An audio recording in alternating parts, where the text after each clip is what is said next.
नमस्कार दोस्तों। तो दोस्तों अब रामचरितमानस का जीवन दर्शन पढ़ेंगे बीए के छात्र। तो एमपी के सिलेबस में महाभारत, योग और ध्यान भी होगा शामिल। तो उच्च शिक्षा मंत्री मोहन यादव ने कहा है कि जब युवा रामचरितमानस पढ़ेंगे तो मर्यादा पुरुषोत्तम श्री राम की तरह उनमें चरित्र का निर्माण भी होगा। तो मध्य प्रदेश के शिवराज सिंह चौहान सरकार ने बड़ा फैसला लिया है।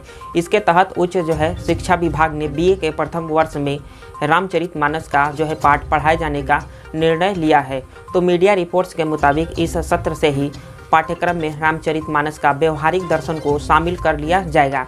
तो बताया जा रहा है कि इसे दर्शन शास्त्र विषय में रखा गया है, जिसका 100 नंबर का पेपर रहेगा।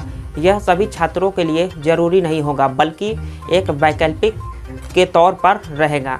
तो उच्च शिक्षा मंत्री मोहन यादव ने कहा कि राम सेतु को तोड़ दें और ये खाड़ी और अरब सागर को मिला दें, लेकिन नासा ने भी इस बात को सिद्ध किया है कि ये डम ब्रिज था जो 17 लाख साल पहले भगवान श्री राम के काल का है। इसी प्रकार से सुप्रीम कोर्ट ने भी अगर हिमाचल क्षेत्र के लोगों को इस मामले में जीत मिली थी कि आखिरकार ये मानव निर्मित रचना से हमारा पर्यावरण को नुकसान होगा, जैविक और जलीय रचनाओं को नुकसान होगा, भौगोलिक दृष्टि से एक बहुत बड़ी हानि होगी समुद्री जल जीव।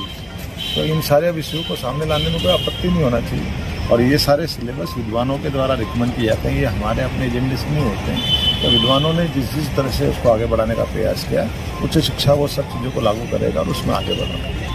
कि बीए प्रथम वर्ष के छात्र अब से रामचरितमानस का जीवन दर्शन भी पढ़ेंगे। तो दर्शन शास्त्र के प्रोफेसर छात्रों को रामचरितमानस का पाठ पढ़ाएंगे।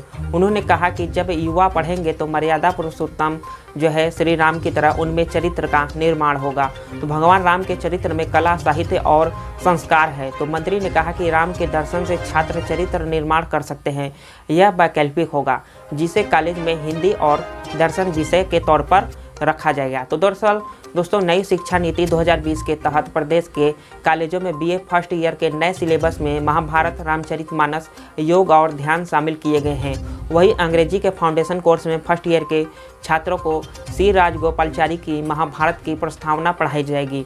तो अंग्रेजी और हिंदी के अलावा योग और ध्यान को भी तीसरे फाउंडेशन कोर्स के रूप में पेश किया गया है। इसमें ओम, ध्यान और मंत्रों का पाठ शामिल है। तो बता दें कि इसका मुख्य उद्देश्य छात्रों का व्यक्तित्व विकास और उनके जीवन के मूल्यों से रूबरू करवाना है, जिसकी समाज में आज सख्त ज़रूरत है। तो दोस्तों रेगुलर न्यूज़ अपडेट के लिए चैनल को सब्सक्राइब करना ना भूलें।